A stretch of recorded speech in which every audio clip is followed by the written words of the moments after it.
Hello and welcome to the great White North, your destination for the icy's cold takes from the frozen wastelands of the north. I'm your host, Charles Constantine, and with me is NP. Say hello, NP. Hello. How you doing today? Really good. It's cozy winter's off to a banging start. Got some snow. Got some, just a lot of nice evenings. Candle burning. Girlfriend. Yeah, it sounds really, really cozy, really comfy. But yeah, I love when winter comes in. And some people complain, oh, it's really early this year. I don't know about you, but over here, I think it was, I don't know, first week of November, just bang, minus 20, minus 30, thick blankets of snow. But might as well come in. It's time for winter, and it just sets the mood nicely. And yeah, like you said, cuddle up, read a book, hang out. It's awesome. Yeah, I like it. I like it for a while. We might get sick of it here eventually, but not yet. Yeah, yeah. I find usually, usually like February, especially end of January to February, you're just Yes. it's time to be done. And Just drags March. on. March is the worst if it's a long winter. Yeah. Well, especially because you don't have the real comfy nature of winter at that point because it's kind of melting, but it's kind of hanging out. So The, it's just like you get some grass sticking out some places, and yeah, it's it's just gross muddy outside. and However, sloppy. March, Yeah. for some reason, I always get this huge vril injection, and I get like that's when I start new things and start getting things Yeah, done, yeah. and yeah. But we kind So of do flow with the seasons, and that's when even when the snow is still there, that spring air starts to come in, mm. regardless of how cold it And stays. the sunlight. So, Actually, I was gonna well, go I think, tanning just to try and recoup some vitamin D here. yeah, no, you do gotta take vitamin D in the winter when you're here. There's no, you're not getting enough sun, that's for sure. Yeah. Now we got a pretty, in my opinion, we got a pretty big episode. I think this is going to be one of the most important ones. We got like lots of great topics, solid book, um, an entire perspective on the Canadian history that I'm not sure I've seen being taken in any other place. So this will be like your you audience. It will be the first time you hear a lot of this stuff, a lot of these questions asked, and you should definitely watch this one. And this should be the one that you share because I think it's gonna be big. Canadian question, different identities, making fun of Euros. We're gonna hit them all. Can't wait. What's our first topic of the day? Well, that's we're gonna jump right into the Euro bashing because I've had some issues with continental Europeans, we'll call them. Oh, And I don't know if you've dealt much with these types, but not a ton, but I've enough. I've been having these interactions with these people that do this whole like one struggle kind of thing. Like, okay, like you're all just Europeans like us, and why are you trying to hold on to this identity? Like, what's Canadian or what's American or Australian? They do it all. And then number one, they have no clue what our histories are in our own colonial countries. And number two, like you have a coherent European identity that has been there, so you can't relate to us at all. But they come in swinging and saying, uh, it's so confusing to see Canadians think that they have some sort of unique identity. You're just the offshoot of Europeans, and then they act like, oh, it should be you should just be European, like that, like that's a thing. And obviously, we have European ancestry, but there's a distinction between being an actual continental European and being who we are, which is completely different. I Like, would somewhat agree with them that we are European mm, in the broadest sense. But yeah, we're a split from that. But we are still under the European umbrella. But well, we're not that's why English. I made the distinction. I'm going with the distinction of continental Europeans, Yeah. as in you live on the continent right now, versus yeah, you have European ancestry and you have the same tradition, but you couldn't. like look at America and you're like, yeah, you're European in that modern sense, No. because being, and especially being North American in general, that's at this point it's something completely different. And um, there's some level of a mutual understanding, but it's so like, what am I supposed to do? Like, I'm Scottish, Irish, French, and German. Am I supposed to be like, I am a Scot, Irish, French, German every time I try and explain what I am, or is that just sort of subsumed under this new continental identity, right? It's absolutely Sorry, not subsumed, continental, colonial identity, right? without a doubt. And But when we're like a few generations in, when I have kids, they're going to be Scottish, Icelandic, Finnish. We'll see if I knock this hippie girl up. Then they'll be Finnish, etc., etc., French. It'll be like just a bit of every kind of European. Oh, even it turns right, out she has a German ancestor who actually I was asking some questions and he immigrated at a very suspicious time. I think he might have been a based guy. but the big issue is you can't pretend that there's this wide, like, universal identity that actually applies to people um, in their contexts that they live in. Like, you can't pretend that there's this deep connection between colonial, like you could say like the Anglo countries, like the Commonwealth types, and people that still live on the continent. Like, there's a mutual understanding there, but there's not some deep connection. Like, when I see like a recent immigrant from some Eastern European country, I'm not like instantly seeing a connection, but you do feel that more with, an American, for example, right? You can there that there's something deeper there, and it's silly for these types, especially in this sort of nationalist scene in Europe, to jump online and be like, yeah, you guys aren't a real thing. Stop LARPing as something different. Like, Yeah. you're an idiot. I'm gonna Shut up. I'm gonna and you're list not, and you're not funny either. Like, no. that's the other thing we're gonna get into. First off, I want to list off like which my cousins I feel are closest.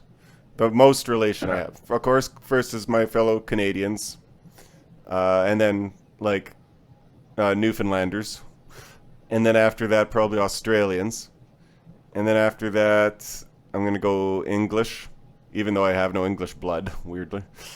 Scottish, whatever. After that continental, after that East Europe. That's about they're all cousins, I guess, but that's my order of favorites. Or not even favorites, like, but just who I feel most kin to. Yeah, like what you get the instant connection to. I'd say you definitely get that with Americans, even though there's a lot of difference. Like, yeah, I'm putting them after Australians though, and New Zealanders. I'm putting Americans right below there. I can see more connection with Australians and like New Zealanders, just in like certain. Obviously, the tie back to the British monarchy, and like there's a lot of difference just simply because of the way they relate to the mother country versus America.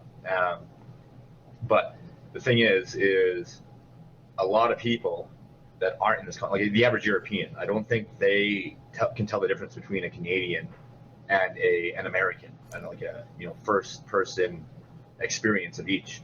But like I think we can clearly tell the difference. That's why I ham it up. I do ham it up a little bit when I'm talking to foreigners. Yeah. When I like in the group chat or whatever, if there's Europeans there, I act extra Canadian. The funny thing too, and I mentioned this earlier, but I don't know. I find that Europeans just lack that sense of humor. I think the colonials, you could call us, the Commonwealth, we're just way funnier. We have way better sense of humor. Oh yeah, that's without a doubt. Like you can chalk it up to language. Oh, English is their second language. I don't think so. I think like interacting with these guys in different group chats, like they just do not get it. Like they don't get sarcasm. They can't handle any sort of banter. Like they just break down into rage when you just like give them basic banter that you dealt with like 14 years old in your like on the skating rink, like on the ice in a hockey game. Like they can't handle that. Or they think they're They banting, but they are jokes just fly right over their raging. head. What? Or they think they're banting, but they're just raging. Like that They're Dutch just guy we know. terminally unfunny, like completely incapable. They could never produce the Trailer Park Boys. No, They could never. They would never have a Norm Macdonald. Like they would never have anything like that. this is especially the Germans, and especially the Dutch.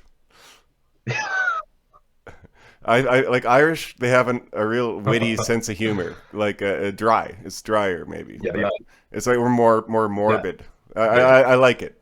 I like Ricky Gervais comedy from way back in the day or something. I like Anglo Yeah, comedy. like Anglo countries and like you say Celtic even have that, and then obviously the offshoot into our countries definitely is it's there clearly, but yeah, everywhere else, sorry, you guys, you're still not going to make it in the comedy world, and No, you're never going to compete with us in the online banter. Like we will out shit talk you on every account. You guys, absolutely. sorry, you're Euros. That's like the number one. That's like the number one difference. When you make fun of Europeans for something or another, they take it all personally, right to the gut. It's like just banter back, idiot. There was a good meme. I don't know. This is some 10, 15 years ago about Latvian humor. And it was all about basically having like one potato, and then the government comes and takes your one potato. That was always the punchline. Good It's job, pretty Latvia. good. Good Yeah. job, guys. hmm Is Latvia? Yeah, yeah. Never mind. I was gonna make a dumb comment. They strike me as they're That's kind okay. of Soviet, right? And we kind of debated before whether Russia is European. I'd say like yes, it's a whole different category. Like yes, but no. Like Yeah, you it's can say you can again. This is it's a what this is different going back to. branch. Like if you try and group all these, European as like here's the genetic cluster and like everyone fits in, like sure, but also look at the different characters, even 400 years apart. Like hmm look how different the character is. So it's not that reducible, Yeah, and there which is is why I good. find that whole notion of like, oh, we're all just the same, like we all have like no. Um, Again, if you're gonna apply that to you'll apply that everywhere else, but then suddenly like the distinctions in like European people, oh no, that doesn't count. That's not real. Those distinctions aren't real identities. Like, hmm There's a good contiguity to it too. Like if you read Chaucer, a lot of the same stereotypes apply. hmm Yeah, so Europeans should just shut the fuck up about Canadian identity. I think that was the main take here, right? yeah, pretty much in so many words. Um, and from that, I got thinking on a couple other things too, because I was thinking like, well, what actually constitutes that identity? And we played around with it in the show a little bit, and we'll get deeper into it with the Canadian question that we're talking about later in the show. But the one thing I noticed is that the ethnogenesis of a group of people seems to be recognized in certain circumstances very easily, very obviously, in short periods of time, but not others. Um, and this is pretty clear, especially in our context, when like you have Métis, right? We have Métis people, which is, like French and Native mixture, right? Yep. And that is seen as a unique ethnic group, like that is given protections and A like land, a a whole like there's a whole province. category. They were literally given a province. Yeah. So that's a whole category, and that's again 400 years, and that like that didn't even manifest as a distinct identity. Like it wasn't recognized, 400 years. It was recognized just a couple hundred years, like 200 years. Um, but that came out, and that's now universally recognized as some distinct, class or group of people within Canada. And everyone can be like, oh yeah, no, this is the coming together of these two ethnic groups to make something different and unique that has its own coherent, ethnic history And and narrative. culture even. Even if what And in culture. culture, yeah, And people can easily recognize that. And I'll grant it too. Yeah, it is something different. It is something unique, Yeah. and it doesn't matter that how short the period of time that it came out. Like that is a real thing. So I'm not going to deny that. But that raises the question of um, how can that be considered something unique, but then like an old stock Canadian who has, like we've been talking, like we were just talking about earlier, you've been here for 400 years and you don't really have one distinct ethnic line to trace. It's all come together in the context of a new country. How is that not considered an ethnicity that people can recognize at this point? What makes the Métis so much different than an old stock Canadian who has that a similar history of the mixing? Only the only difference is you weren't mixing with um, Right. like the Native American, Well, right? Like, so okay. what is that difference? Is color at that point? Hmm. It's the liberal racial handicap thing. You can only have your own culture if you're racially handicapped. Yeah, and that seems to be the case, and I think in a lot of ways that comes with the patronizing nature of their view of peoples, right? Where they're like, well, only if you are visibly a minority are we going to grant you the status and recognition. And, and it's like you only are considered as part of this uh, like any diversity quota type thing. If you're a visible minority, they're not recognizing you based on like any value they see in your culture and identity. They're just recognizing you in your lack No, as like in fact, you lack majority status. the liberals will go to their way to try and impose their liberalism on you, regardless of whether you're minority or not. It's they like trying to make all of Islam gay, for instance. Yeah, and that whole notion that um, we'll use Islam as an example. This entire faith that has like an absolute truth to it can just be stripped away so that it fits accordingly to their liberal values. Like it's just so it just so it's actually like is inconsiderate. Like they literally have so little care for people's cultures that they just like, yeah, we'll pretend that you're good according to our standards because we reshape the narrative on what you are. Okay, I found because I was watching with the hippie girl here. I was watching Harry Potter, and I Mm-hmm. found the biggest example of liberals like their view of other races you possibly can. So Voldemort's Hitler, right? That much is clear. He's Yeah, just some pure evil. And what's his whole thing? What's his one motive? Like, what political change does he want to see in the wizarding world? Oh, he doesn't want them isn't breeding like, with muggles. oh yeah, So it's clearly a racial analogy, like against miscegenation, right? So yeah. in there, and so I guess if we carry that analogy through, in J.K. Rowling's mind, whites can do magic and ride around on broomsticks and make shit appear out of thin air, and all the other races are just boring, ordinary muggles who can't do shit. That's that's a scathing critique of the whole narrative she built up. Well, it's because Because like yeah, she if you honestly look at it, it's like that just reflects their like they talk about unconscious bias all the time, mm-hmm. but that their whole trying to get around their unconscious bias is just reinforcing that same bias at every stage of their narrative on all these different relations of different groups of people. And like The thing is, it's I just actually kind of end up liking Harry Potter because here's how I mhm. square that circle. Well, first of all, maybe I could just like her because she's racist. No, but I I think that she's trying to make Voldemort not Hitler, but just a manifestation of pure evil, like a Sauron more, right? Yeah, yeah.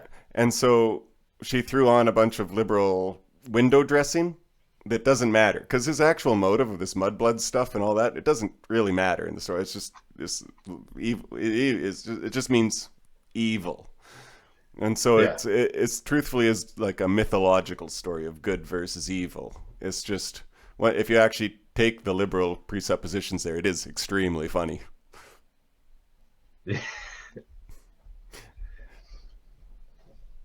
Yeah. But back to the whole notion of like what can constitute and identity. Um, I think that like the Métis example, it just goes to show that no, there is a distinct identity with people that are old stock. You could say old stock Canadians, because what else could you possibly consider them as? Like what else, and same with Americans. Like what else could you possibly consider Americans as other than just Americans? And you can get all mad and say, well, that doesn't count because look at what look at the current states define their country's identity as. It just means you have a passport for this economic zone. And sure, yeah, like the modern definition or the postmodern definition is you are just someone who is a cog in this economic zone of Canada or America or Australia, right? But there's something deeper there, and you can recognize the deeper aspect of that identity, Well, the yeah, no, origins of but it, that's what we're and still criticizing. also like, yeah. We don't want to be just So live in a strip mall. That's our entire criticism. because Yeah. yeah, and I don't think anyone does. I don't think anyone that comes here wants to, like, honestly speaking, like, none of them want to lose their identity into this notion of a Canadian who is just an economic unit. Like, they, everyone likes it at first because it's, here's all these good things about us and like positive and love and peace and blah blah blah. It's just liberal narratives that make you feel good at first, but when you investigate them further, all it means is you are just, it's sort of like this void of identity. Really, it's more like you you aren't what you are, and the negation of that is just a participant in an economy. That's all it is now. um, so for people to overcome that void, you have to, one, grant the notion of Canadian ethnicity to old stock Canadians, and two, recognize that an identity can't just be based on where you're buying and producing goods and income for an economy. Like that's no basis for Well, anything. isn't it crazy that And it's if you even a can step reject, further detached than that now? Because we all have yeah, our goods all made in Malaysia and they're all delivered by Amazon. So you can't even define our economic zone as where you buy and sell things because we don't. yeah, it is. It's like this hyper It's alienation. where you pay rent, I guess. It's like And even it's like your street even address. people, even some of the people you're paying rent to don't even live in their companies aren't even based in this country. Oh yeah, That's how silly it is. yeah. Lao Sang is going to be pretty mad this month if I don't get my act together too. Speaking of which, I'm sure he'll give you a pass. Friendly guy. yeah, they truly care about our well-being. They yeah. Do you have any? I kind of like Métis, unless they're good friends until you're moving. Then they're nowhere to be found. good to No, good to drink with. Good music. It's all French folk tunes. the thing, yeah, and the thing with that is you can, that's a whole sort of interaction, like a group of people that you can have a deeper connection with, because you share a common narrative of even though you've become disparate groups, you still share a common connection on this land. um, and yeah, you can recognize the way that you know each group hangs out, like just you know you just vibe with them in a different way. So You've heard me say it that's before that there's only a few ways that these like mass immigrations can go. One's balkanization, two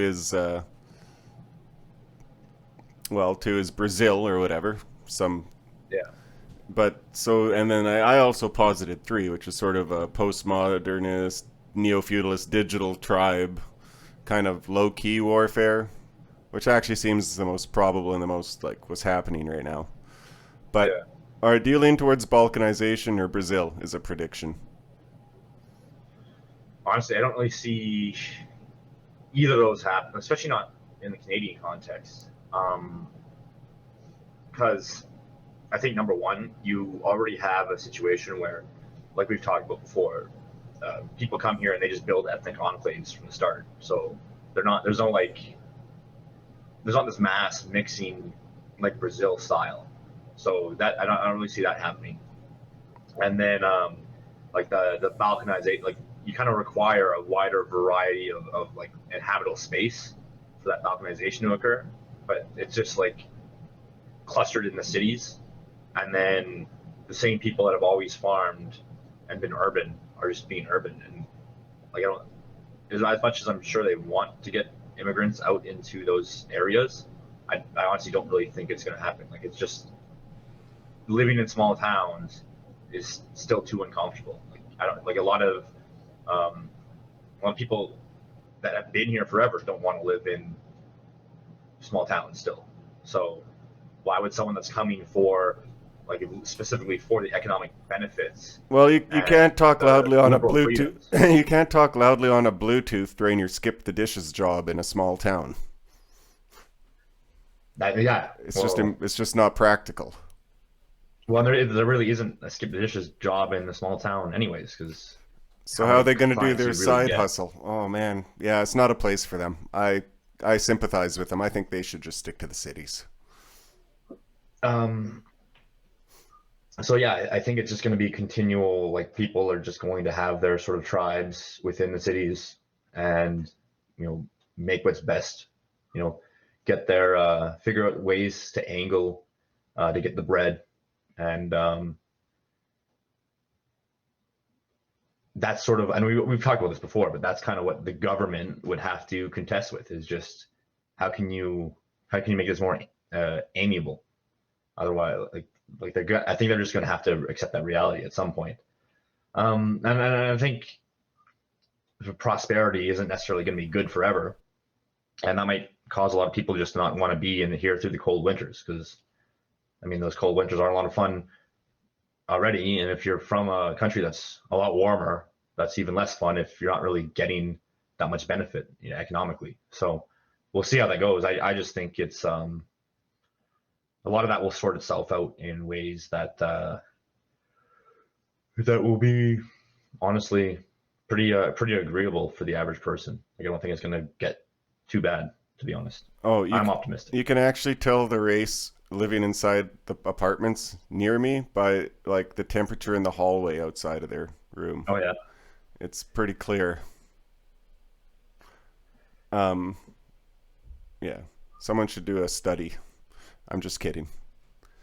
There's, I think every study that's ever needed to be done has been done. We have enough info. Yeah. What else do you even need to study anymore? It's just make work project for nerds. Yeah, I know. Like with at least with my experience, 90% of the people that are going to do a master's or even a PhD are just like rehashing the stuff that's easy to say, oh, I need a master's. I'm going to go into this highly researched field that has a lot of work done. So my job to get this master's is easy. And then you just come up with a slightly new angle on the particular, if it's science, you're like, here's this physiological phenomenon. I'm going to take this slightly different angle. But I have like hundreds and hundreds of papers of research done before me. So it's really easy. You Yeah, barely I have to do anything. Pol Like, Pot that's might what have it's been at. onto something. Uh, Even irony. George Grant. Yeah, even George Grant, and again, he wasn't Pol Pot, but he was saying, and we talk about Baudrillard too. Like so much of these degrees are just mass reduced at this point because it's just a sign of status, and um, it's less about the research and cultivating like new intelligent minds, and more about just here's more drones for the system, and here's just like a way to extract wealth and give credentials and as an exchange, even though these credentials don't really represent what they're supposed to mean anymore. So I yeah, actually have some ideal requirements to get into college in the ethno state. You have to what, have a 1,000 chess rating at least, which is okay, it's low enough. that's, But that's fair you enough, have to be able honestly. to bench 1.7 times your body weight. I mean,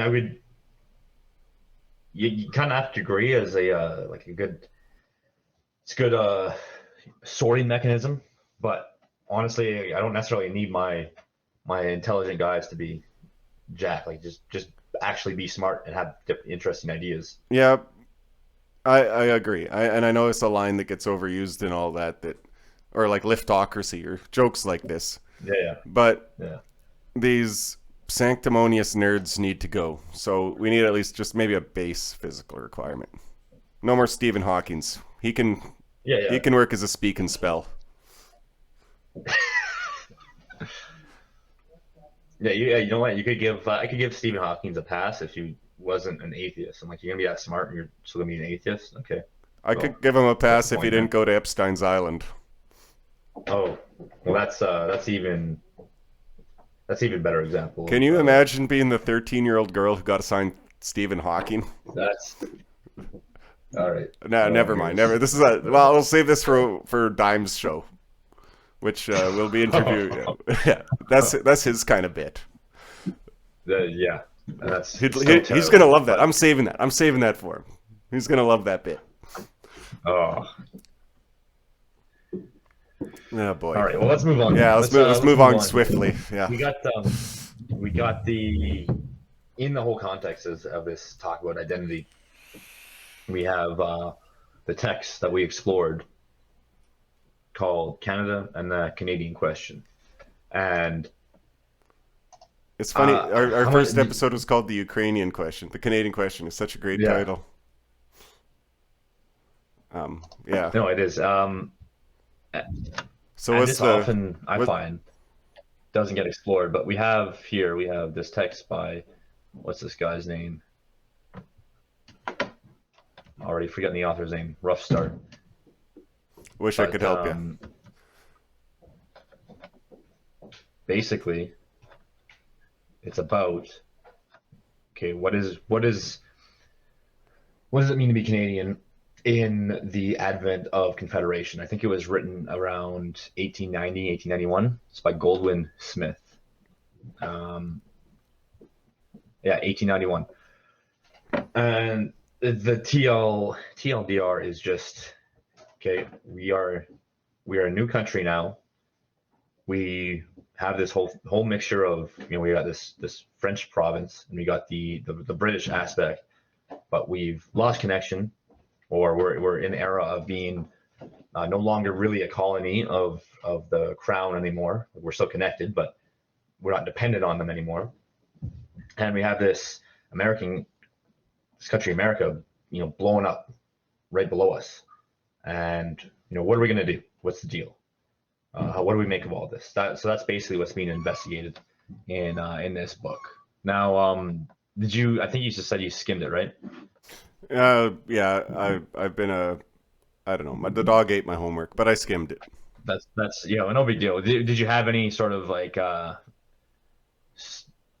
thoughts that you managed to take away from first read? Yeah, I guess primarily. How about this is the question that always got me. How about introducing new Europeans into the mix? And does that change it? And like, are we always going to be a place where Europeans can come? Like, well, pun intended in this case. Um, I, or at some point, do we shut the gates on the ethnogenesis? Well, on what I got out of this in regards to your question is you kind of already had that ethnogenesis, and because of the current context, I'm not sure that you can unite new peoples into this identity as well anymore. Like even if you look at Ukrainians, for example, since World War One, they still hold a very strong ethno identity of Ukraine, and same with the Polish people that have been here. They hold themselves distinct, and they feel strong connections to their previous identities. And some of them have mixed in, but a lot of them still maintain, like, no, I am Ukrainian. And you see this with the war in Russia, right? So once you've lost this notion of a coherent, country based on a lot of the principles that we've talked about, the British ancestry or the this unique mixture of France and Britain building up in this new world. Um, that's why I think you have to have this notion of an old stock Canadian ethnicity, and then you kind of have these new people coming in, and if they mix into it with the old stock, then eventually I think that's bound to become Canadian in some sense or the other. But I don't think it's just going to happen on a cultural level. Like if it's Ukrainian staying Ukrainian, for example, I don't think they become Canadian just by virtue of being here, especially in our modern context. Yeah, I tend to agree with that. Yeah, but so what year was this book written again? 1891. 1891. In this case, like, I guess a good question is how did Scotland, England, Wales, Ireland all manage to stay? I mean, they have some. How long have they had their unique character in this present form, and how did they keep it individual? Because and then that's a lot of what's getting blended in Canada. Yeah. So Well, we can because he kind of goes through some of this stuff, and we can talk about. I think some of that will kind of get answered naturally as we go through, because I got a ton of notes and they're not well organized, but they will. We'll get out what we get out. So, because he goes through each stage. Okay, so we have these series of dominion, like this province, or sorry, these series of provinces built into dominion through confederation. Okay, and he goes through the history of how that happened. So obviously we started with France. French people were here first, 1600s, 1601, I think. Samuel de Champlain. Exactly, and he mentions Jacques Cartier, who came in the mid 1500s, but he says that wasn't really the initiation of France and as a colony in Canada. That was only the discovery. Samuel de Champlain, in his first couple of voyages, is what established the colonies, and the settlements along St. Lawrence River. So he's talking about the influence of this, the importance of the papacy, right, the Catholic Church, the establishment of these settlements, and he talks about how then you bring in the British and sort of this competition to colonize, right? So this is rooted in the history of Canada from the start. So you have France and their church establishing their settlements, and then this sort of race between them and the British colonists to build up. And you had he goes through tons of good history, and it's too much to cover for the show. But basically, you have the British causing like expansion of the British settlements, causing a push, an exodus of French Canadians down to New England. When we see this quite a bit, and we talked about this before on other texts, where you get the Anglos basically sort of dominating the French in certain ways. You have like the Acadians getting pushed down, pushed out to New Orleans. These kind of events happening. And despite all of this, France maintains that it's carved out its little space and ensures that it keeps its existence. And that's how we have Quebec today, is the French eventually becoming minorities, but in their minority status. He goes into this a little bit later in Upper Canada versus Lower Canada, the period of Canadian history, where you have Upper Canada as sort of like the Anglo and Ontario section, and Lower Canada is the Quebec, the French, and with the union of these two, France being underrepresented, but still managing to punch above their weight and go where they want. And he cites the fact that the French are always under pressure, that's what made them so strong. The reason the Anglos could never push them out completely or dominate them or convert that into a truly Anglo system, or truly like a Anglo mix, change the character of Quebec and the French people there. He attributes that because they're under pressure so much. And we've actually talked about this in a tertiary way, I guess, when we talked about the meta stability of different systems, right? Like the pressures that different states go under makes them Yeah. stronger, makes Well, them and it's a staff, completely right? different composition. It was the French. I, it's not working class at the time, but peasantry or whatever, fishermen, Yeah, voyageurs, right, that are coming out um, without many of their elite. Or so right there, you're going to end up with a different kind of blend in character.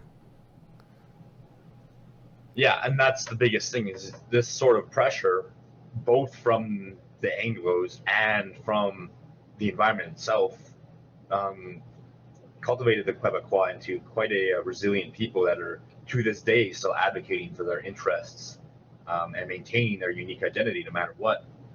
Um, and it's actually funny. He brings up points about um, these like the Upper Canadians or the Anglos of Ottawa complaining about um, the issues that the French caused them by preventing trade out of Ontario or all these issues basically and um, they're literally it's like equalization existed then and it still exists now. Like you had these complaints about how they feel like they're supporting the French, that the French is not pulling their weight and basically sucking up resources because of the way that they've been able to agitate for themselves in the union of the upper and lower Canada. So this is sort of like an eternal thing because um, the hardiness of these people, and he attributes some of it too to the hierarchy and the order brought with the Catholic Church as well, and the unity there. Um, so that's sort of where he starts off with, right? That establishment of French Canada and its relation to um, English Canada or British Canada. So there were quite a few, say, wars. Even no, there was actually wars between Upper and Lower Canada, Uh-huh. and there's some even revolutions early on in our history. I don't know if he covers that. Yeah, no, and that was the other thing too, is because there's a lot of people always talk about Canada as being non-revolutionary, being sort of sober and calm about everything, but he writes on many occasions of these riots that break out.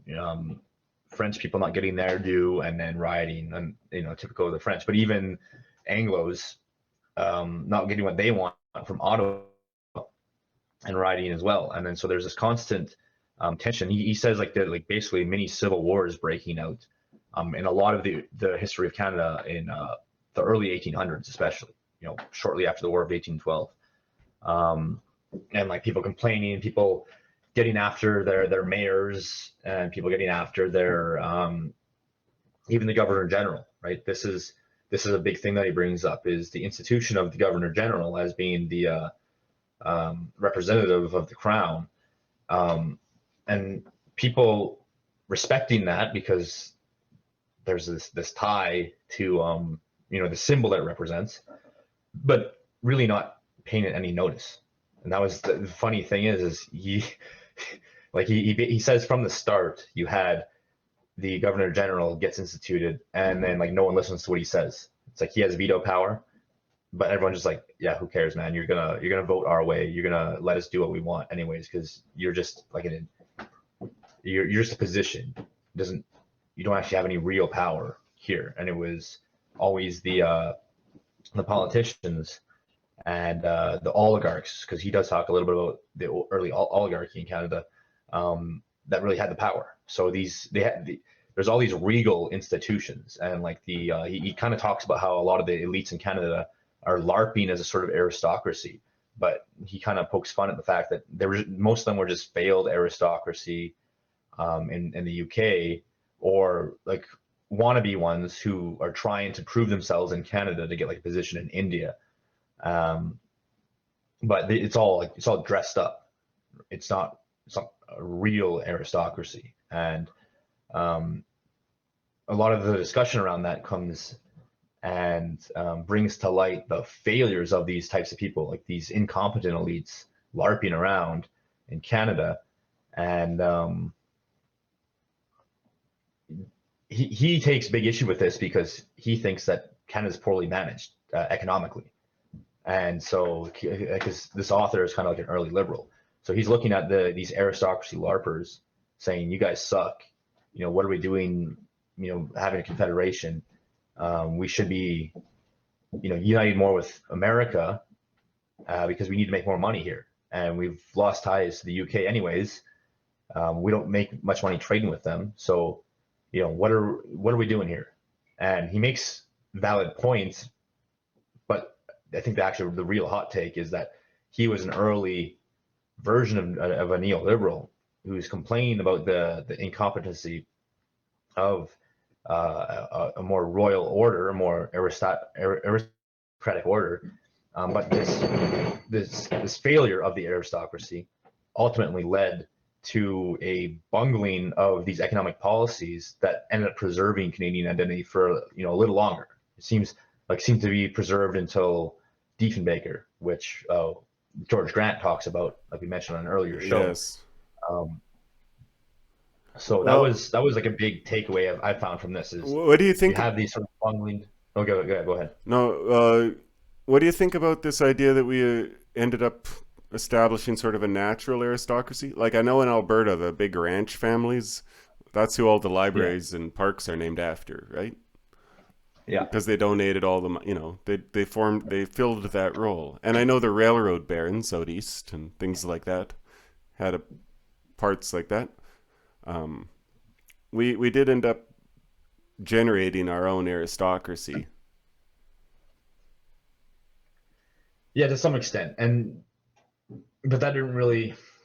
I don't think it manifested as an aristocracy in the same way. No, it's not explicit. Not explicit. It didn't last. It didn't last because no one really, outside of the names of buildings, no one recognizes that anymore. But I think the interesting thing here is that you have this author who is he's like a proto neoliberal, pushing for open markets and free trade with the United States. He wants to make sure that we get rid of these bumbling aristocratic elites, and he uses the whole narrative of our democratic ideals, and these don't reflect what we should be showing. And he has this whole chapter on the Constitution of Canada, the federal Constitution, and he compares it strongly against America's Constitution. And he's like, yeah, it's kind of close, but like he basically simps over American's Constitution, and it's constantly pushing for a connection between the two countries so that we have better free trade. And it was sort of like the bumbling aristocracy, or the LARPer aristocracy, trying to be like the British. It was those guys who didn't let that happen because they wanted to cling to Canada as a sort of like playground for their, ultimately irrelevant positions, but they had enough sway that we didn't open up the borders with America at that time during Confederation, and we didn't. We ended up uniting as a country, province to province, coast to coast, as opposed to uniting, as this author suggests, north to south with America.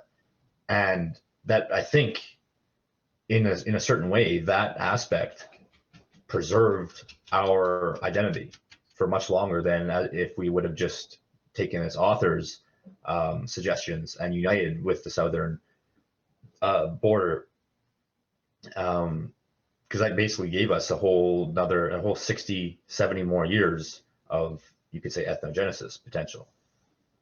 Which is so that was like a vital 60 years. Yeah.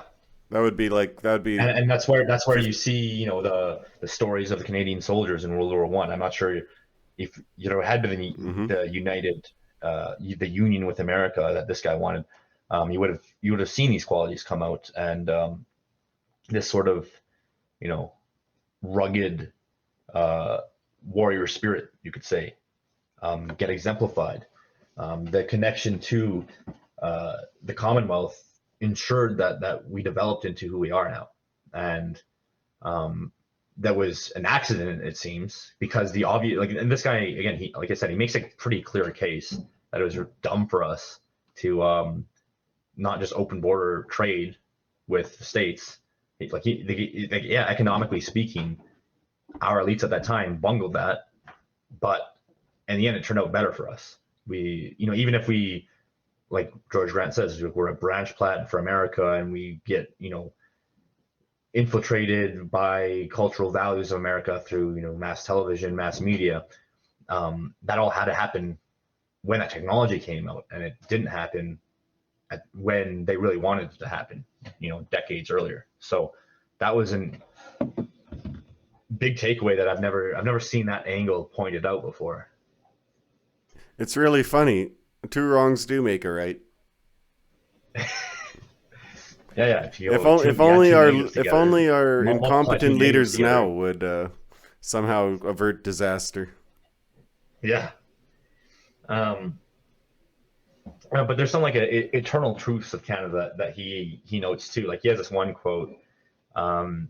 He says, "Rich by nature, poor by policy," might be written over Canada's door.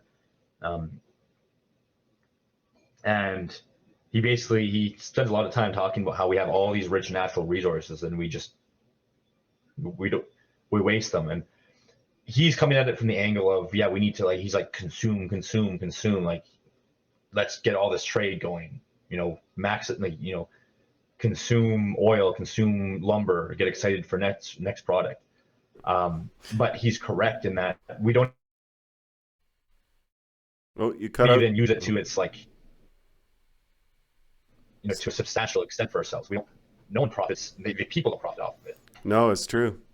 And there's, I mean, actually, I'm from Saskatchewan, so we profit pretty well off our grain and stuff, with some contention here and there over that, and it's been eaten away very badly, of course, in the last 25 years by 30 years by, like, the industrial farming practices and the big companies and the big farmers, right? The little family farms are gone, but still, a lot of people still make their money off the resources that we're growing. Saskatchewan's somehow always, but I agree with the author entirely. That's a really good way to put Canada.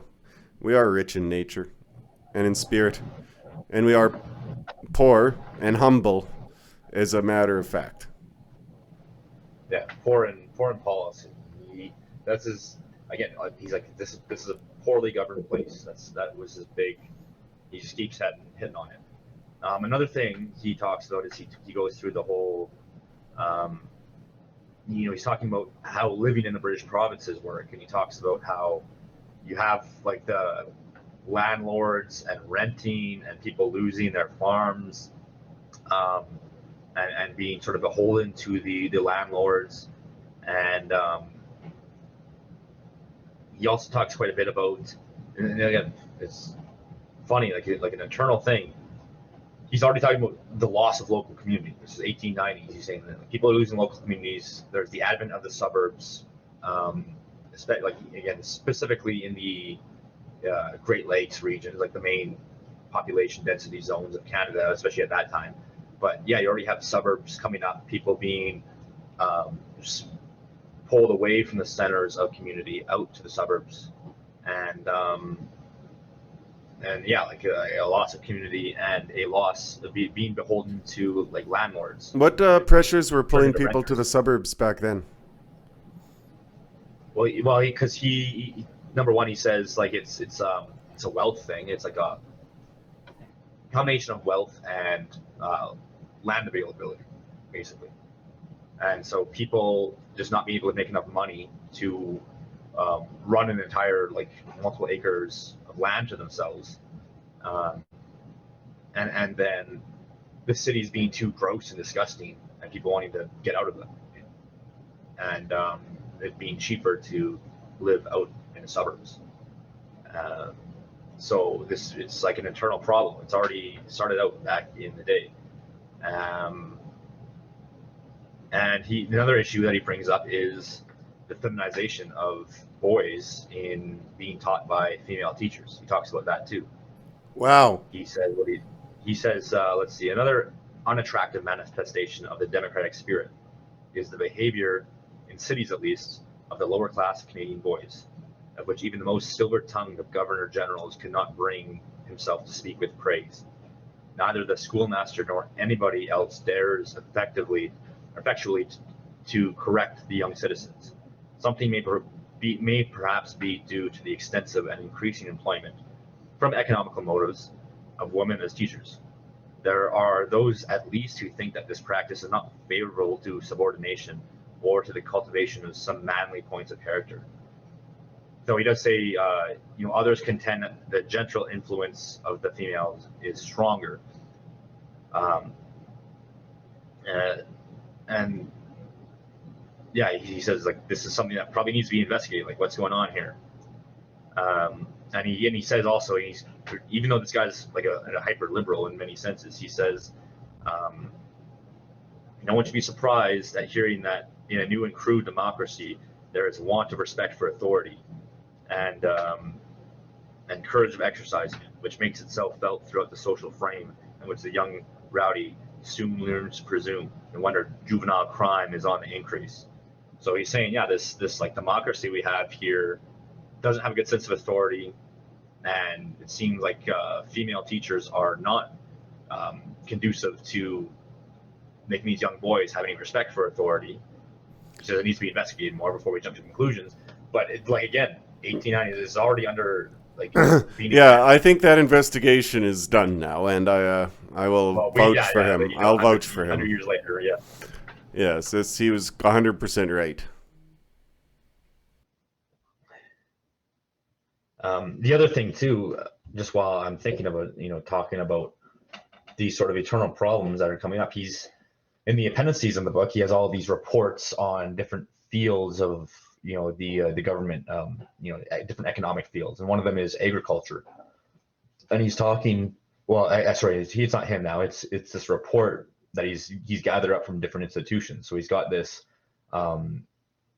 professor from a university who's an expert on agriculture, and in this report on agriculture from this professor, this guy is saying that the farming methods have depleted the soil of their proper nutrients, and there's deficits in the soil causing the food quality to be diminished, and therefore the strength and the build of the male farmers to be decreasing. And he's already seen that like the average farmer diet is seems to be not conducive to make them strong.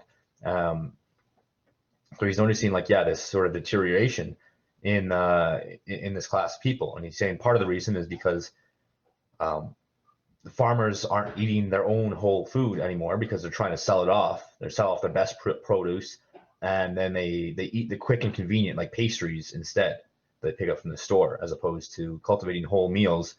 And he's saying this is producing a weakening effect on the populace. So there you go, 1890s again, already soil depletion and food or diet quality, lowering the physical qualities of the people.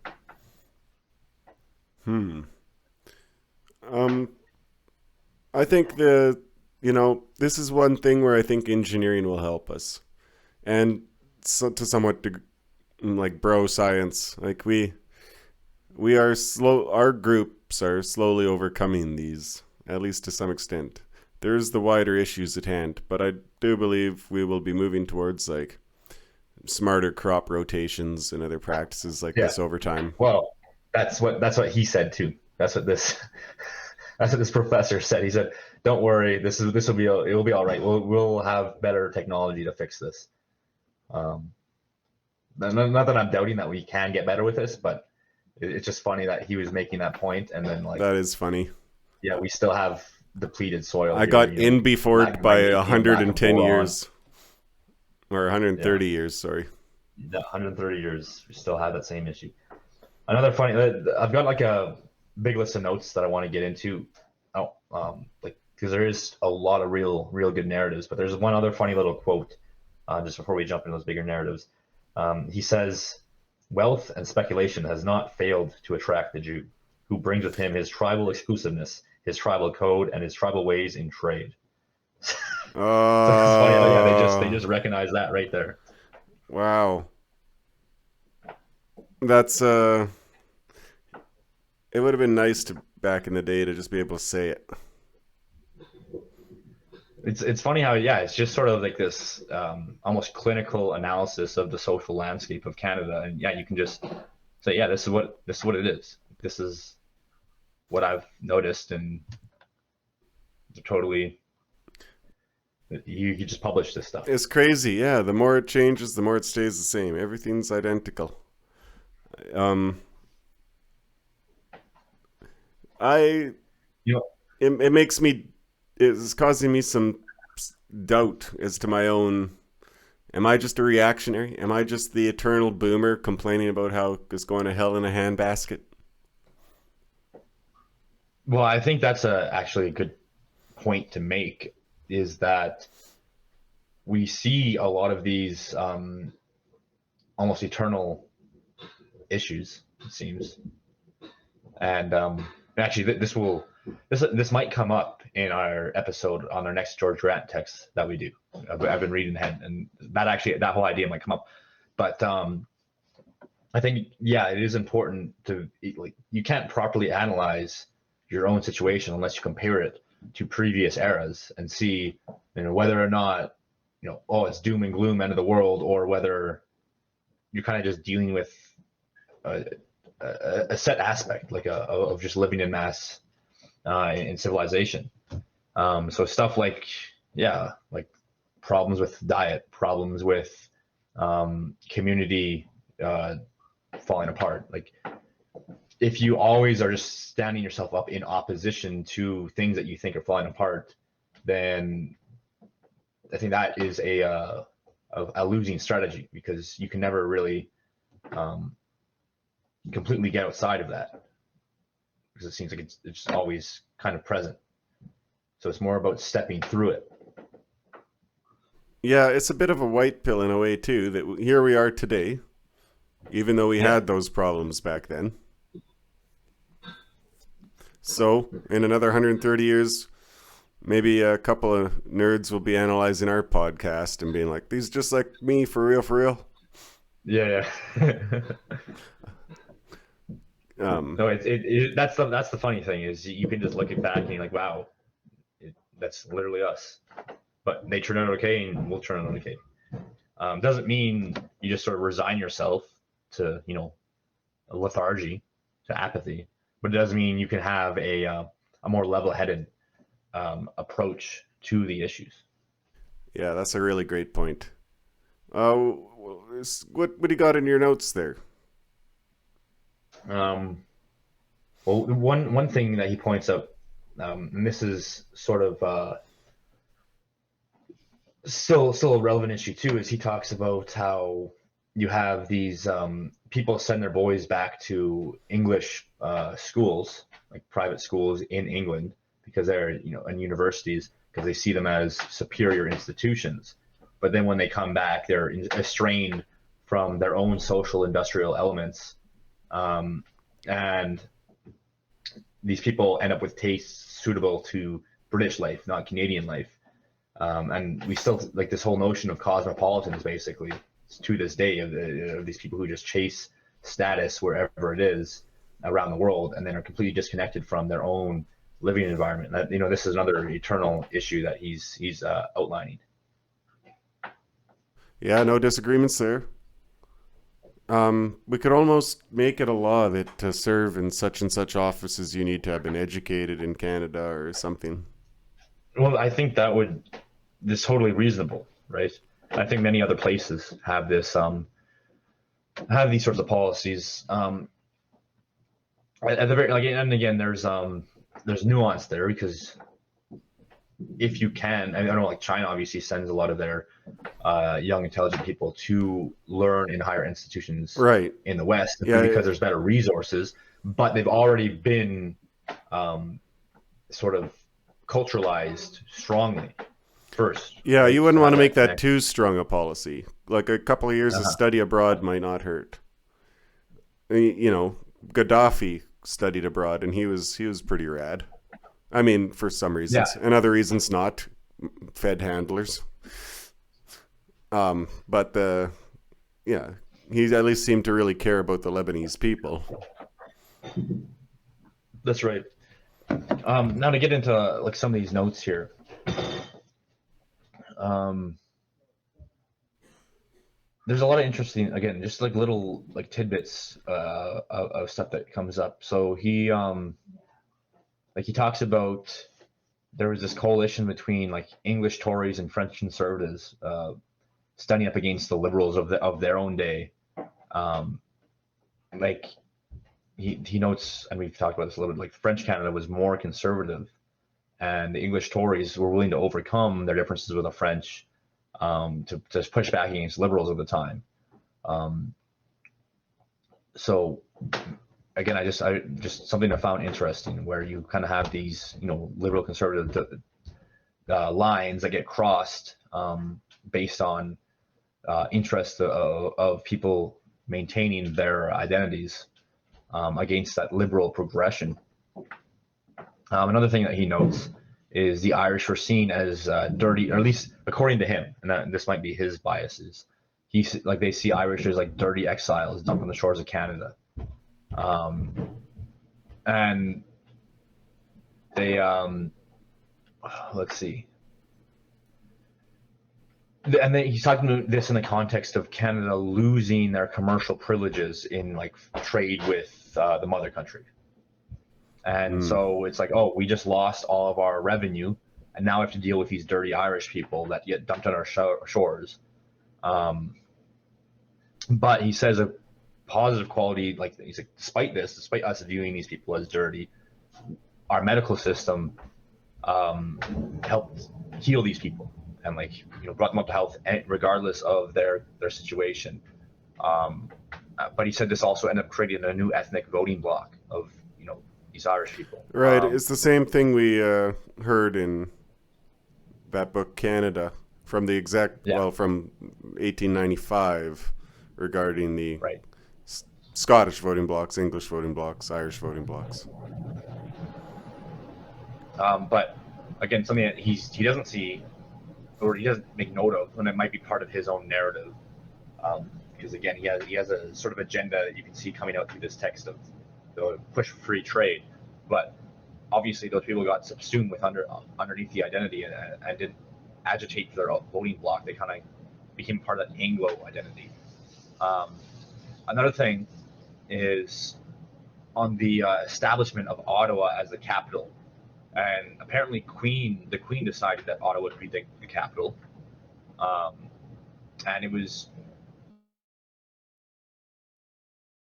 apparently it was chosen due to its lumber, like the lumber in the area, but literally it was only used. It was like just an official city. He says like there's no reason to live here. The climate's shitty. It's just like it's already losing the forest, and that was the only trade in the area. Like they just put it there so that they wouldn't have to deal with like the fighting between Toronto and Quebec for the spot of the capital. So like they basically said Oh, here's this shitty plot of land, get it away from Toronto and Quebec fighting, and like figure it out. That will be the capital city. Like there's literally no reason for it to be capital. It's almost there's almost like Canadian in nature, like the way that you pick your capital city is that. yes. Well, not Toronto. Yeah. It was chosen because it's not Toronto. That's actually as good a reason as any. That's the best reason I can think of. No, yeah, you can give it give them props. They knew what they were doing back in the day. Um, yeah, it's a beautiful little city now, I gotta say. Or it was when I visited 10 years ago. Mm-hmm. Hull is So decent too. yeah. Um, then he goes. I've already mentioned this, but he spends a lot of time simping for America. Being like, oh yeah, they got such a great constitution. We should utilize that. He's like,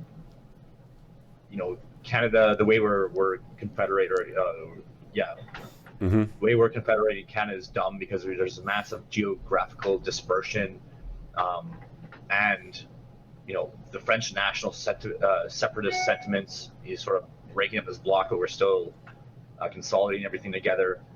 He points out how difficult it is for the maritime provinces to get their products all the way to like central Canada, and even like not even just to like the prairie provinces, but to Ontario. Even he says it's way more expensive than if they just trade with like New England, for example, in the States. Right. But there's such a big penalty on those trades that because they're trying to force, the Confederation of Canada is trying to force this protectionist notion, so that we maintain Canada as a unique bloc. And he Mm-hmm. attributes this to John A. Macdonald.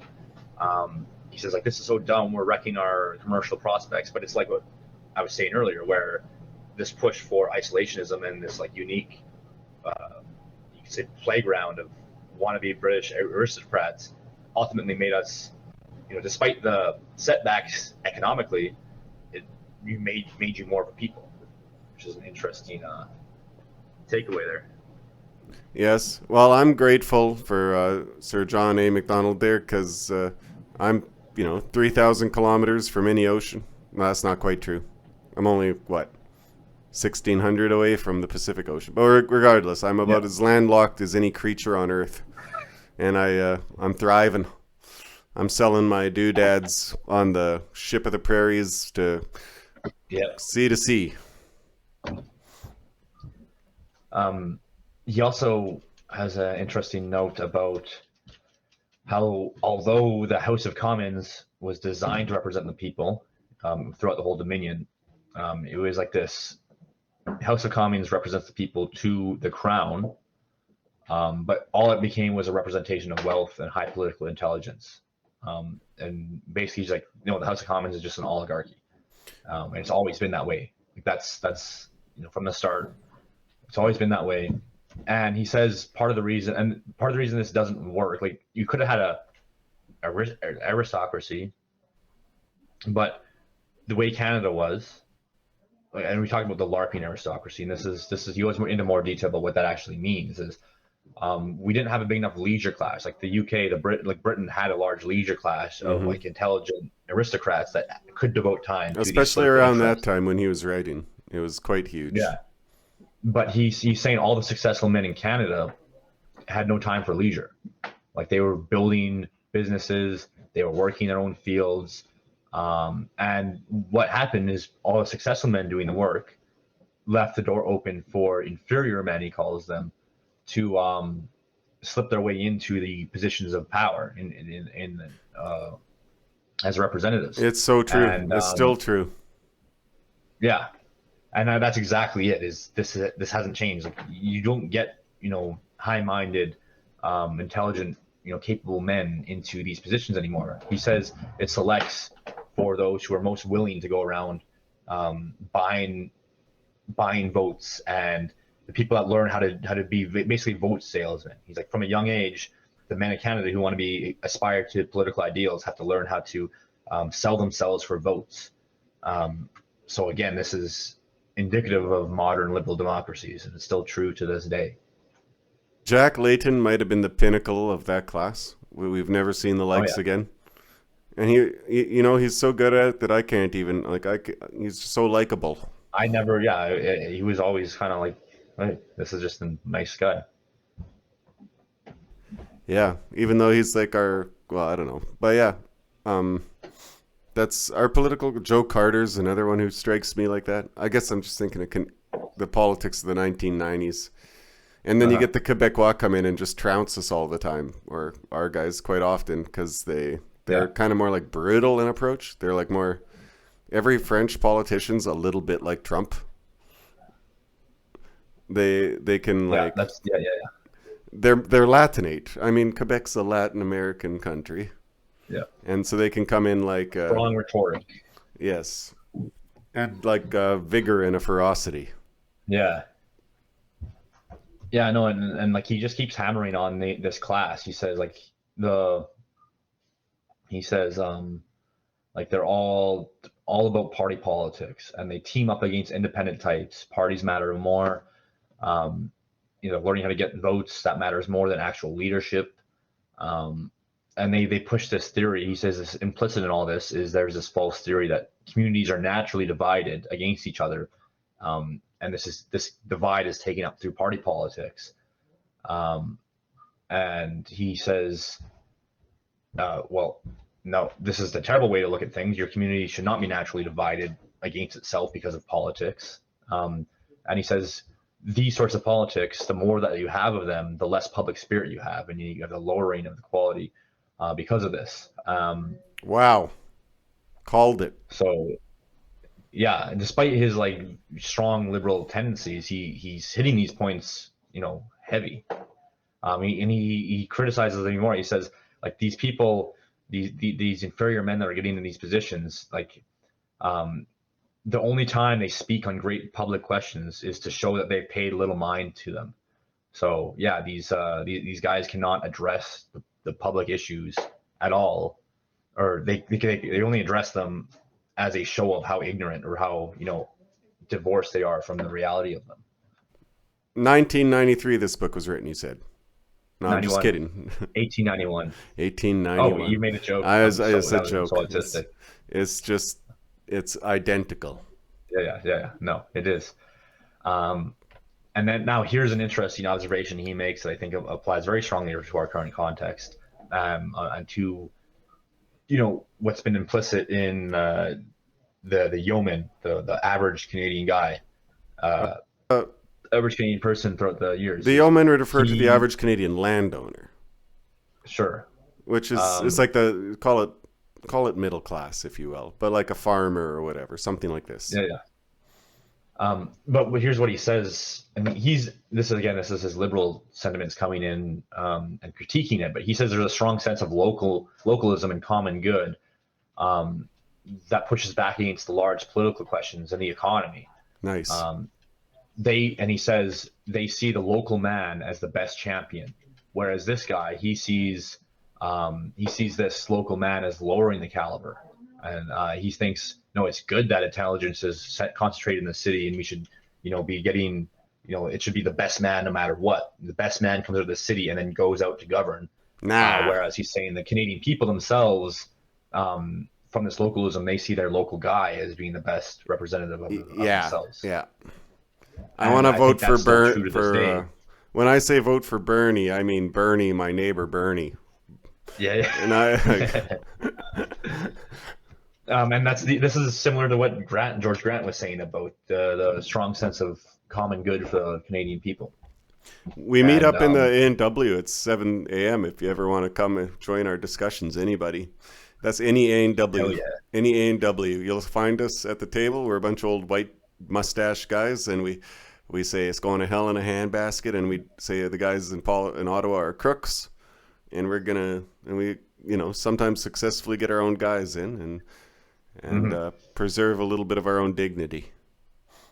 Well, and the interesting thing with all that is you have this now looking where we're at today, and all the texts that we've discussed, the ideas we've discussed over the course of the show is this is coming back, and it's being viable now, because in the time that he's writing, well, you technically you did want to deal with large political questions and have like economy first, because it was a mercantile age, and that's where the power was. And he was, saying, hey, no, we need to not do this because we need to maximize profits. And he's technically correct, but and the local man can't really compete against these large mercantile empires.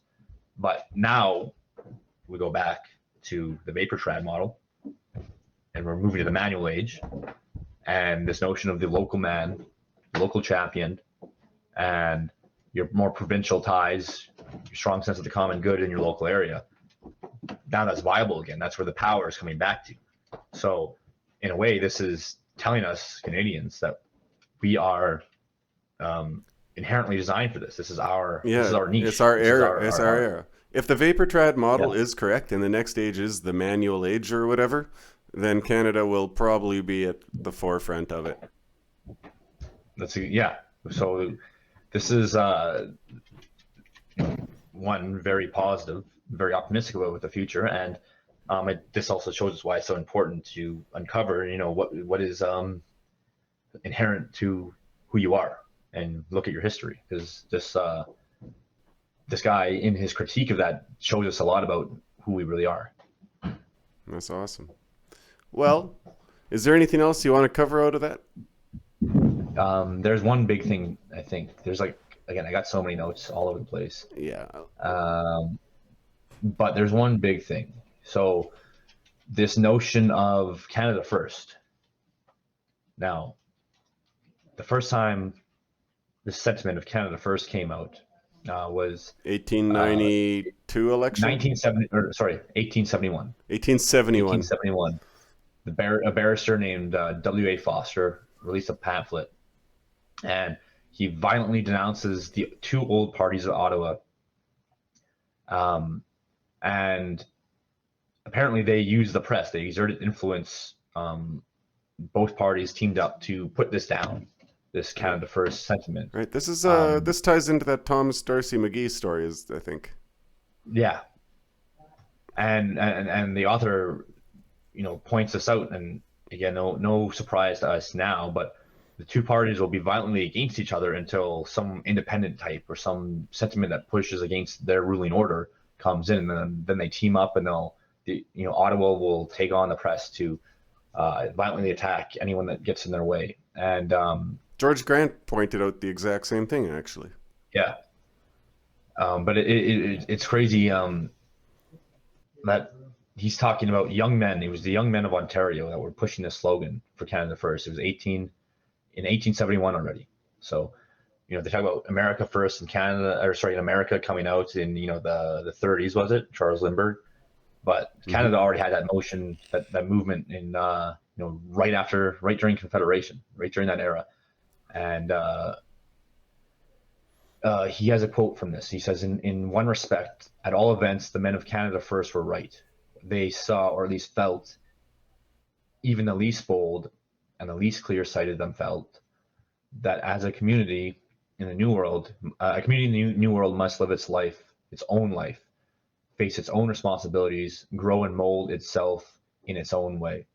That Anglo-Saxon nations in North America could no more be tied forever to the apron strings of the mother country than England could have been tied to the apron strings of Friesland, or France to the mother country of the Franks. So basically, this whole Canada First sentiment is saying, now we are our own people. We can't be dependent on the mother country. So, we got to define ourselves. It's our job to do this. And we are something different. And this ties right back into what we were speaking about at the beginning of the show. And so this has been the sentiment for as long as Canada has been a confederation. We're of good stock. We have good forebears, and we're of natural lineage to them, and hopefully we're carrying on their fight the way they'd want us to. Mm-hmm.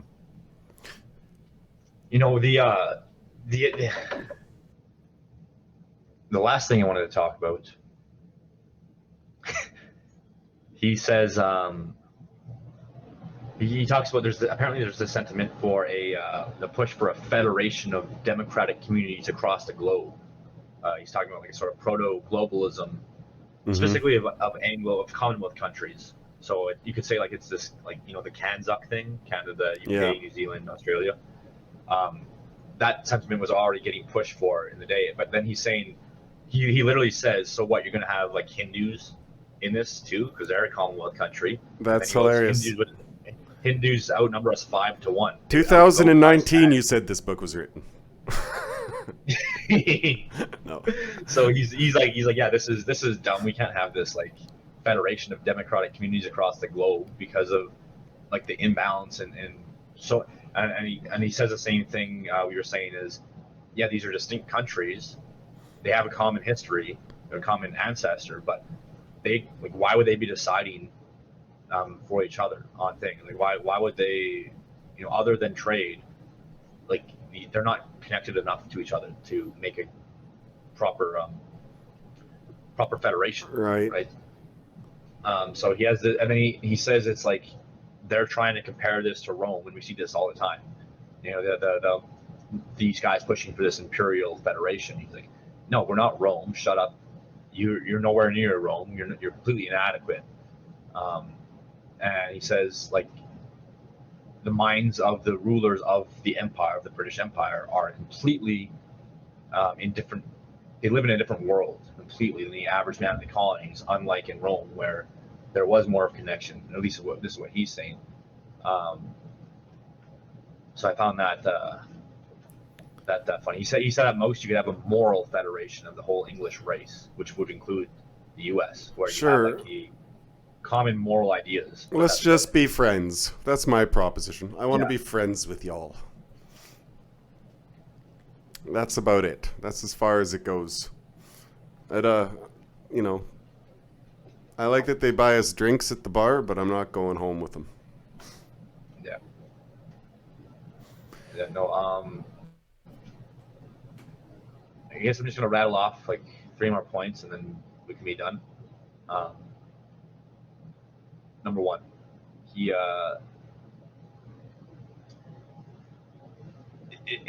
again, his whole liberal thing. He has this like he has this thing. No, American annexation.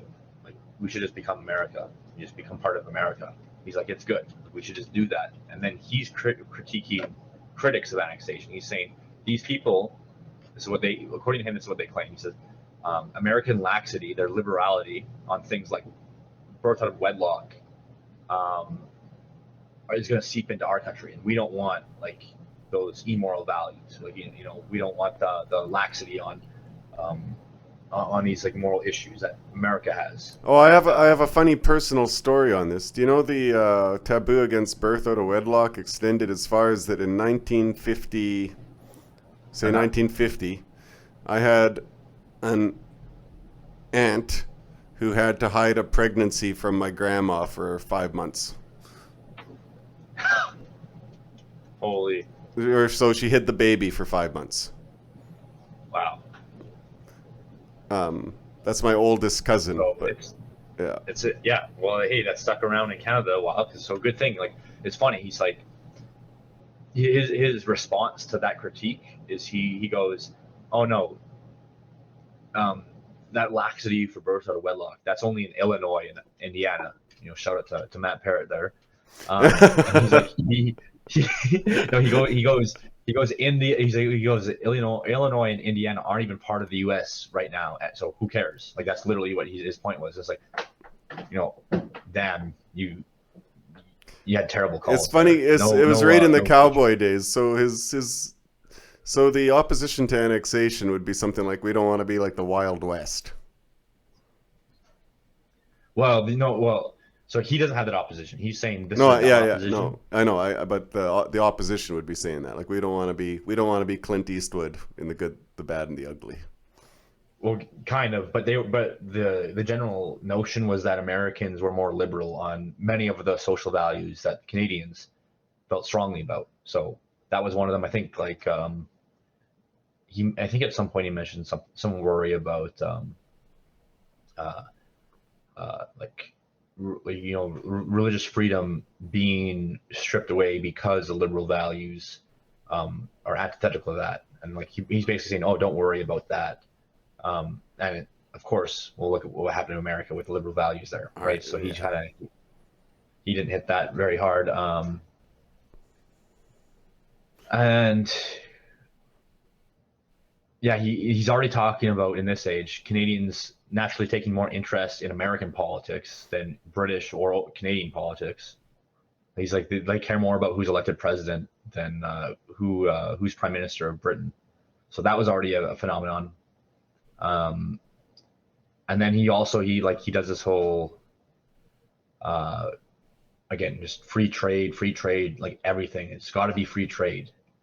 He says like we should literally just be the raw resource exporter for the United States. Like that's what he wants. He says you shouldn't feel ashamed for being the resource exporter. There's nothing shameful about being the country that hands out raw resources. You know, America can do the manufacturing, we can do the raw resources, and look where that's got us. No, that's a terrible idea. We should do all the value added stuff too. And then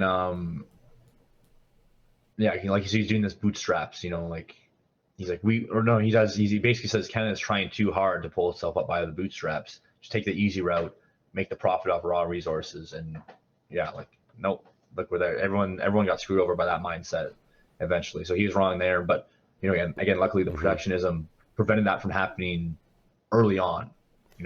Yes. And he's talking about, oh yeah, it's good. We want to have an ever increasing population because it's ripe for profit. He's talking about that. He's like, yeah, we need to get in on the American industry because Americans are all rich and they're ready to buy from us. Holy moly! Population growth. Make money from rich Americans. We want to be rich like Americans too. This guy sounded like just the absolute. He keeps saying liberal, and there's some of that, but he's like that uber capitalist type. Like he's almost libertarian. And then what else does he say? Like he's just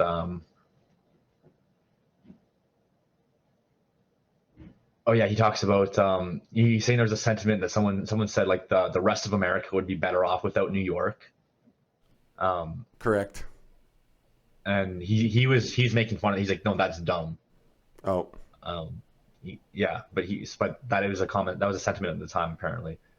And he's like, no, look at how much New York does, and we should benefit from that too. That was what that was the argument he was making.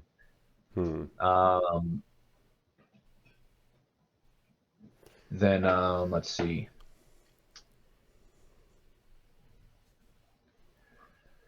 Oh yeah, he has an issue with the church. Like that's a big thing that he's constantly critiquing in France. He's like, church isn't great, nativism isn't great, anti-liberalism isn't great. He sees them all as like obstacles to profit. So typical, right? Yes. So again, he has many good points as he makes. He's also just like a total like consumer. Yes. Capitalist consumer. Yeah. And what was a Funko Pop in 1893? Yeah. I don't know. The final thing that he hits on really hard, which is he says Canadian barley way better. We produce better beer. I'm finally glad we got to this part. Yes, that's 100% true. I can't. What's this Bush Light? Get out of here. If you want just a cheap lager that's good, try a Moosehead. There you go. Although I think that's bottled in Japan now. It was better in the 1800s. It's still better this day. Yes. Oh yeah, there's one other little interesting thing, and then we can be done because I get just so much in this. But he talks about how there's these people that they're on the lookout for annexation plots. So basically, these people that think there are infiltrators into our government trying to agitate for annexation with the U.S. And like this guy literally is pushing for that, and he's saying this is a good thing. But apparently, there's a big movement in Canadian government of people like doing the whole like annexation plot. Get rid of the people that are pushing for annexation. This might be a cry. Language. This sounds like a cry out as they strike you kind of moment. Now that you've told me everything else he believes. But I was thinking like, well, it's funny. It's like the communist plot thing, later on. Mm-hmm. Like there's communists infiltrating. So who knows? Like maybe he's just kind of strawmanning this, or maybe this is like this is a sort of paranoid kind of thing that was going on in the same way. Well, we'll have to find out. Paranoid, but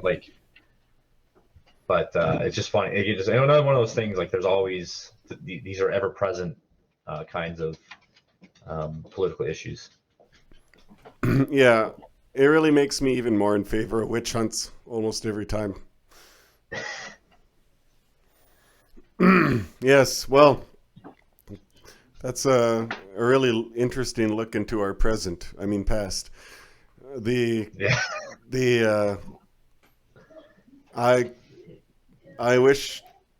wonder if we made any progress. At least we've held firm to some degree. At least we did. Well, George Grant would disagree, so maybe not. But it shows a lot about the Canadian character that I these think, are. there'll be some continuity from this discussion with the George Grant book, Philosophy of the Mass Age, that we look at next.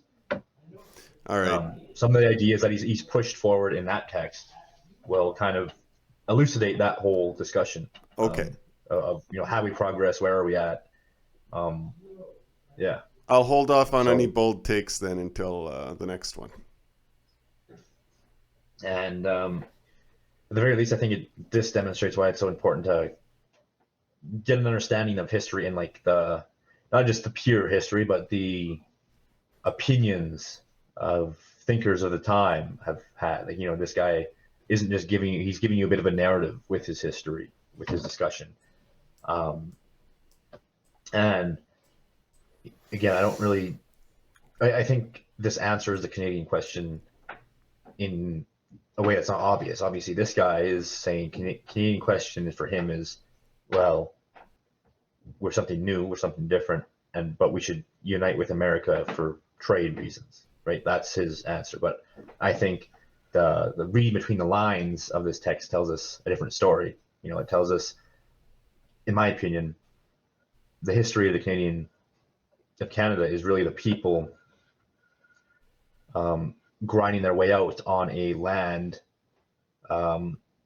regardless of the political changes of the elite. And this kind of, in my opinion, pushes back against the Burnham narrative that only the elites matter throughout history. I think it shows that regardless of what happens in the politics, all these goofy, LARPing, whatever, aristocrats and economic policies and all this stuff, regardless of all that, the Canadian people were there grinding their way out, carving out their own lives, and they still do that to this day, right? So that's where I see that's what I see coming out of this. Canadian question is that we are a people that has been who we are despite all of the external, or wider changes of the political systems and the elites. We are who we are in spite of that. Yes. We are yeomen. Yeah. The elite theory people beat you out right now. We just beat you. Yes. You take that, Mocha. I can't remember their names properly. Mosca. It's Mocha. There's Michelle. Pareto. Yeah. Who's a Spanish guy, obviously. Yeah. Good. What else? What else have you been up to, Charles? What's like? I haven't talked to you in a couple of weeks. You got any stories? No, I got nothing, honestly. Oh, yeah. I've been buying art at thrift shops for my apartment. Wonder why that is. Yeah, it's well, she's been helping, but I've been enjoying it because there's so much. I want to say like mediocre, right? Because it is distinctly average, but it's still really nice. I just picked up one today. It's just a stand of aspen with a little fence in it, but it captures the Saskatchewan light so perfectly. It's framed. Valley Village, $50. Damn. Yeah, and you can find some gems, I guess, in Valley Village. Yeah, if you have like humble expectations or like really earthy tastes, it's very, very cheap to decorate your place, I've found. Especially if you have someone with a little know-how with you. All right, we'll take that as time to go. Yep. All right. Good night, Charles. Like and subscribe, all that. Like, share, subscribe. Remember, this is an important episode. You learned a lot, so you better share it. Your friends need to hear this. Bye.